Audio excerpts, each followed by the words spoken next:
ce qui est intéressant dans le cadre de ce parcours, c'est que les acteurs ont choisi d'utiliser le Ségur numérique et ses services socles qui sont contenus dans mon espace santé. Au début, ça a patiné un moment avant qu'on ait cette solution. Une fois qu'on a été pris en charge par les équipes du GRAD, et tout s'est fait très vite. Hein. On a eu une première réunion d'information et derrière, la solution opérationnelle a été mise en place. Pour les établissements de santé, l'affaire était faite, c'était un accès privilégié à leur plateforme avec un créneau dédié qui était redondant, standardisé, etc. Donc ça s'est très bien passé dès le début. L'organisation des établissements de santé qui avaient l'habitude de ces prises de rendez-vous a beaucoup aidé. Pour les CPTS, il a fallu comprendre que ça partirait du médecin traitant le plus souvent.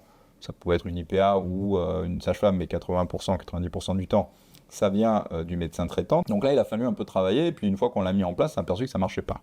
Parce que dans le temps de la consultation, il n'y a pas forcément de prévu le temps de l'organisation du parcours du patient. Le DAC sait faire, la CPTS sait faire. Pour autant, le médecin généraliste, lui, on peut lui fournir des outils, il faut aussi qu'il ait le temps de les appréhender. Le vecteur qui a été retenu pour qu'il soit commun, c'est une prise de rendez-vous par mail, avec une boîte mail sécurisée, une boîte mail organisationnelle, qui a mis en place le GRAD avec nous. Ça a été un travail collaboratif avec le GRAD dès le départ. Et aussi un mode opératoire qui permet aux coordonnateurs ou assistants de coordination de la CPTS d'avoir accès aux standards d'IMASUD pour pouvoir prendre ces rendez-vous.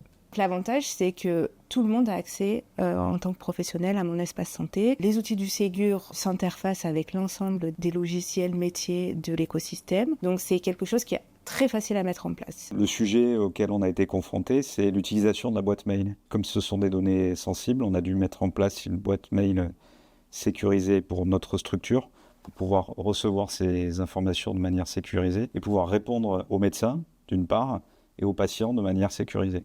L'intérêt, c'est de pouvoir échanger facilement et de façon sécurisée. Déjà en amont de la prise en charge du patient, c'est-à-dire pour la prise de rendez-vous via la messagerie sécurisée de santé. Le médecin traitant peut envoyer un message via messagerie sécurisée au cabinet de radiologie pour prendre un rendez-vous. Et puis, en aval de la prise en charge, avec le partage des comptes rendus d'imagerie, d'une part en le déversant dans mon espace santé, et d'autre part, éventuellement, en le transmettant au médecin traitant via messagerie sécurisée de santé. Ça a été aussi l'occasion de mettre en place des systèmes pour diffuser les résultats de nos examens via le DMP, puisque tous les patients qui viennent faire un examen chez nous, lorsque le compte-rendu est validé, il part automatiquement sur leur DMP, sur leur boîte mail sécurisée, ainsi que sur la boîte mail du médecin prescripteur.